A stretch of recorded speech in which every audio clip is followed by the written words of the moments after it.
Hiya there and welcome to Trains, Planes and Automobiles. Hopefully today you will learn a little bit of something new about the King George V HMS Battleship. King George V, a named ship of the last full class of British battleships to be built. The King George V was laid down on the 1st of January 1937 and launched on the 21st of February 1939, completed and commissioned into service in December of 1940. She was to see action in 4 oceans and in the Mediterranean, and was the last British battleship to fire her guns in anger. For some 30 months after joining the Home Fleet, the King George V was engaged in preventing forays in the North Atlantic by German surface units, and in covering Arctic convoys.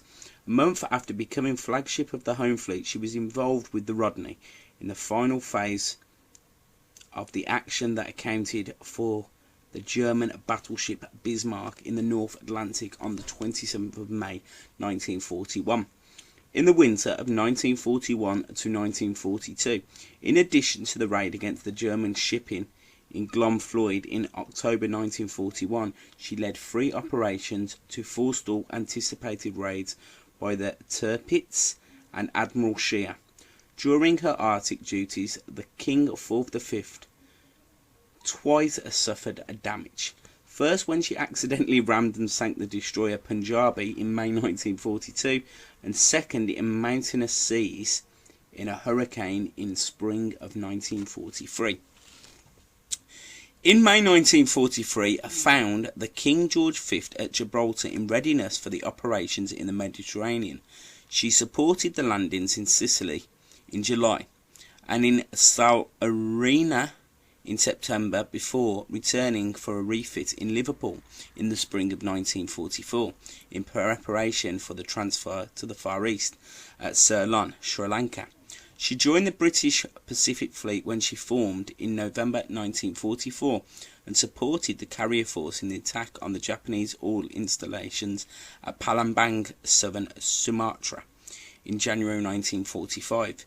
Similarly, employed in support of the landings on Okinawa. The King George V was then used for bombardment of the Japanese home islands. Formation a flagship throughout her time in the Pacific, the King George V was among the British ships that, in company with American forces, was present at the formal surrender of Japan. Signed on the US battleship Missouri in Tokyo Bay on the 2nd of September. After returning to her home waters and ceremonial duties, she was flagship of the Home Fleet until December 1946, when she was reduced to training ship status. She was placed in reserve in 1950 before being scrapped in 1958-1959. Basically, she was a battleship. She had a 4-shaft geared turbine producing 125,000 shp. She had a length of 227.1 metres or 745 feet. She had a beam of 31.4 metres or 103 feet. She had a weight of 42,076 tonnes. So that is some facts and history about the capital ship, which was the 1939 HMS King George, which is a pretty historical Royal Navy British ship. Thanks for watching, and please like, comment, subscribe, and I hope you enjoyed that. Thank you. Bye-bye.